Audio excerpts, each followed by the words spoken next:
Olá, meus queridos alunos e amantes da história. Hoje temos uma aula muito importante pela frente. A formação das monarquias nacionais europeias, o início do Estado absolutista. Então, bora comigo!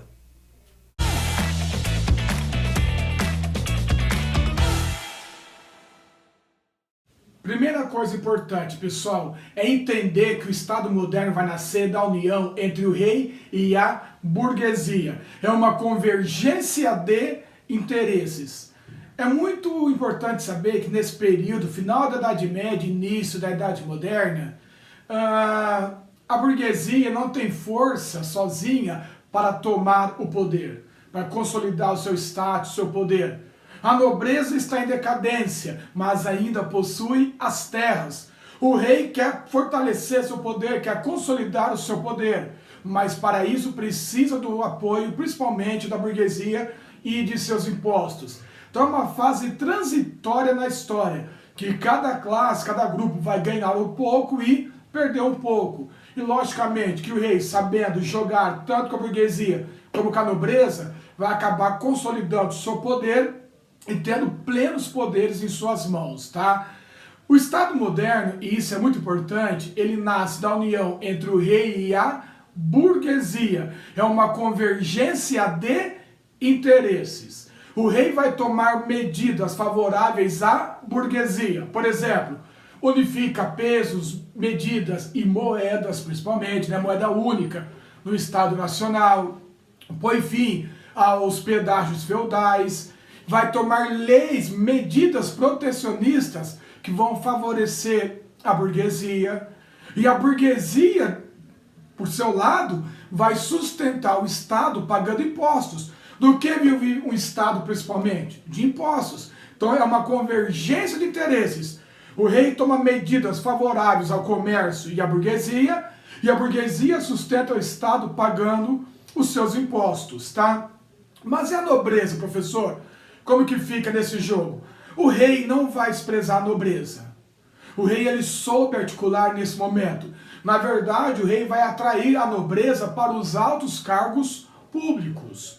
Os nobres, eles serão ministros, serão conselheiros. Então, olha que interessante, essa classe em decadência, que era a nobreza, vai ganhar uma grande sobrevida, às custas da classe que lhe é opositora, que é a burguesia.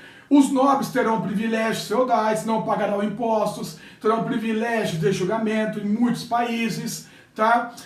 É por isso que a nobreza vai buscar mais no futuro manter o Estado absolutista, também para manter os seus privilégios. Ah, mas Marcelo, por tudo que você está falando, então é um Estado contraditório? É, pessoal, em parte ele é contraditório sim. Nesse sentido, quem sustenta o Estado, paga os tributos, os impostos? A burguesia. Quem administra e usufrui do Estado? O rei e a nobreza. Essa contradição um dia vai explodir? Vai. Nas futuras revoluções burguesas da Europa. Mas isso está longe ainda. Como eu disse no comecinho do nosso bate-papo, tá? É um momento transitório. Cada classe vai ceder um pouco e vai ganhar um pouco. E o rei vai saber articular com essas duas classes. Na verdade, a burguesia depende do Estado também para fortalecer o seu comércio, o seu capital. A nobreza em decadência vai ser atraída para o Estado, como conselheiros, ministros, administradores locais. E o rei, sabendo jogar com esses dois grupos, sem dúvida alguma, vai consolidar o seu poder de forma absolutista. Vamos lá então, pessoal. Principais características do Estado absolutista. E isso é um plus turbo muito importante, tá? Primeiro, o Estado nasce da união do rei com a burguesia. É uma convergência de interesses. Mas o rei atrai a nobreza para os altos cargos públicos. Formação de um exército nacional permanente. É muito importante para o rei ter um exército profissional. Assim ele poderá consolidar o seu poder. Veja bem, a nobreza não tinha um exército profissional. Tinha os vassalos para lutar ao seu lado. Mas um exército permanente, profissional, não. Então o Estado ter um exército permanente será muito importante para a consolidação de seu poder. Uso da língua nacional. moeda única em todo o Estado, delimitação das fronteiras nacionais e, daqui a pouco, a prática de uma economia mercantilista. Se o Estado intervém em tudo, se ele é absolutista, ele também vai intervir na economia. Agora nós veremos a formação dos 4 principais estados modernos: Portugal, Espanha, França e Inglaterra. Vamos começar por Portugal, já que Portugal foi o pioneiro na centralização política europeia. Beleza? Bem, primeira coisa importante, para entender Portugal, nós temos que voltar um pouquinho lá na Guerra de Reconquista. Olha, aguarde bem isso, que cai muito vestibular. Tanto Portugal como Espanha vão se consolidar no contexto da Guerra de Reconquista. A Guerra de Reconquista é a luta dos cristãos europeus para expulsar os árabes da Península Ibérica. É muito fácil. Olha, os árabes conquistaram a Península Ibérica. Os cristãos querem reconquistar. Nome dessa Guerra de Reconquista? Guerra de Reconquista. Tá? É nesse contexto que 2 nobres e primos franceses, Raimundo e Henrique de Borgonha, vão ajudar o rei de Leão a expulsar os árabes de seu reino. Como recompensa, o rei de Leão vai dar a Raimundo de Borgonha o reino de Castela, e o Raimundo vai conceder ao seu primo, ao Henrique de Borgonha, o condado portucalense. Ó, já começou a soar Portugal, hein? Só que o condado portucalense, ele será um reino vassalo de Castela.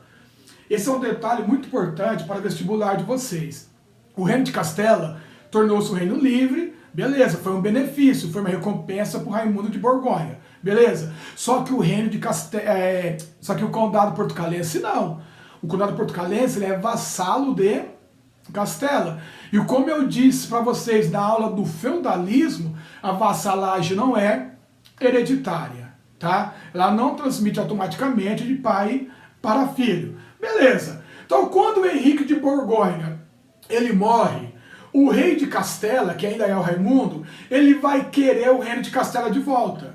Vai querer, porque a vassalagem não é hereditária. Só que o filho do Henrique de Borgonha, o Afonso Henrique, ele não vai aceitar. Não vai aceitar. Ele vai proclamar a independência do condado portucalense em 1139. Olha como estamos longe ainda, né, da consolidação de Portugal. Século XII vai nascer Portugal, do condado portucalense. Mas o Marcelo, o reino de Castela, aceitou numa boa isso? Olha, galera, na verdade ali em volta estava cheio de árabes ainda. Então seria muito complicado uma guerra entre Castela e o condado nesse momento, que ambos poderiam se enfraquecer e facilitar uma reconquista, né, dos árabes sobre essas regiões aí. Então esse contexto também favoreceu a independência do condado portucalense. Então assim, em 1139 nasce Portugal e começa a dinastia de Borgonha. Nesse período da dinastia de Borgonha, o comércio português vai crescer bastante, pessoal. A burguesia portuguesa, ela vai se favorecer da posição geográfica. Portugal tornar-se-á o entreposto comercial entre os italianos e o norte da Europa. Ó, acompanha comigo. Sai da Itália, para em Portugal, compra e vende. Vai para o norte da Europa, compra e vende. Volta, para em Portugal. Então Portugal tornar-se esse entreposto comercial foi muito bom para a burguesia portuguesa. Ela vai crescer muito durante o período da dinastia Borgonha, tá? Só que quando chega em 1383, vai morrer o último rei Borgonha, que é Dom Fernando o Formoso. Formoso, muito bonito, muito severo também. Ele pegava o pessoal que praticava adultério ali no reino e castigava, e mandava cortar, mutilar o seio das mulheres. Era um rei muito moralista, conservador, né? Bravo também. Beleza. Então Dom Fernando morreu sem deixar herdeiro varão. Herdeiro varão é herdeiro homem, tá? A única filha dele, a dona Beatriz, é casada com o rei de Castela. Vixe, professor. Quer dizer então que se a Beatriz assumir, Portugal vai definitivamente pertencer a Castela 200 anos depois do Afonso Henrique? Sim, quer dizer exatamente isso.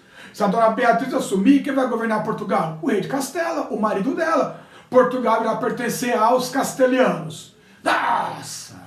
A nobreza quer isso? Quer. Porque o rei de Castela é um rei aliado da nobreza. Então isso iria fortalecer a nobreza portuguesa. Então a nobreza portuguesa vai apoiar Dona Beatriz e a unificação com Castela. Beleza? Quem não quer isso? A burguesia. A burguesia não quer de maneira alguma, nem o povo. Nem a raia miúda, que é o povão. Turma, veja bem. Se ocorre essa unificação, a burguesia portuguesa vai ter que sustentar o rei de Castela também. O reino de Castela. Nessa época, a burguesia portuguesa era mais forte que a burguesia castelhana. Então, a burguesia portuguesa e a raia miúda, que é o povão, tá? Eles não querem a unificação com Castela. Ah, mas e aí, prof? O que vai acontecer? Vai acontecer uma guerra. Vai estourar uma guerra. Português matando português. Joaquim contra Manuel. Oliveira contra Carvalho. É uma guerra interna. É a famosa Revolução de Avis. E sabe por que tem esse nome Revolução? Porque Dom Fernando Formoso, muito austero, moralista, ele tinha um caso extraconjugal com a filha do açougueiro real. E dessa relação fora do casamento, nessa relação sem nota, tá? O que ele faz? Ele vai ter um filho chamado Dom João de Avis. O Dom João, todo mundo sabia que era filho dele, o rei só não assumia publicamente isso. Tanto é que o Dom Fernando, ele tornou Dom João chefe da ordem militar da região de Avis. Então daí vem o nome Dom João de Avis. Então, pessoal, temos uma guerra civil. Nobreza versus burguesia. Olha que facinho. Revolução de Avis. Nobreza apoia a união com Castela e a Dona Beatriz. Burguesia e a raia miúda apoiam Dom João de Avis, filho bastardo de Dom Fernando. Após 2 anos de guerra, 1383 a 85, a burguesia vence a nobreza na Batalha de Aljubarrota. E assim a burguesia leva Dom João de Avis ao poder, dando início à dinastia de Avis, união do rei com a burguesia. A Espanha também nascerá no contexto da Guerra de Reconquista. No século VIII, os árabes tomaram a Península Ibérica, na expansão árabe ali após a morte de Maomé, tá? E aí, século X, começa já uma série de lutas para libertar a Península Ibérica. Os reinos ibéricos foram se libertando e muitos foram unindo-se. Até que nesse momento, no século XV, nós temos 2 grandes reinos ibéricos, o reino de Castela e o reino de Aragão. A necessidade de lutar contra os árabes, de consolidar a guerra de reconquista, vai provocar a união dos reinos de Aragão e Castela. É o famoso casamento dos reis católicos, Fernando de Aragão com Isabel de Castela. E é dessa união dos reinos de Aragão e Castela, através de um casamento, para consolidar o reino, e para expulsar os árabes definitivamente da Península Ibérica, é que nasce a Espanha. Então a Espanha é muito facinho, ela nasce da união dos reinos de Aragão e Castela, através do casamento dos reis católicos, Fernando de Aragão e Isabel de Castela.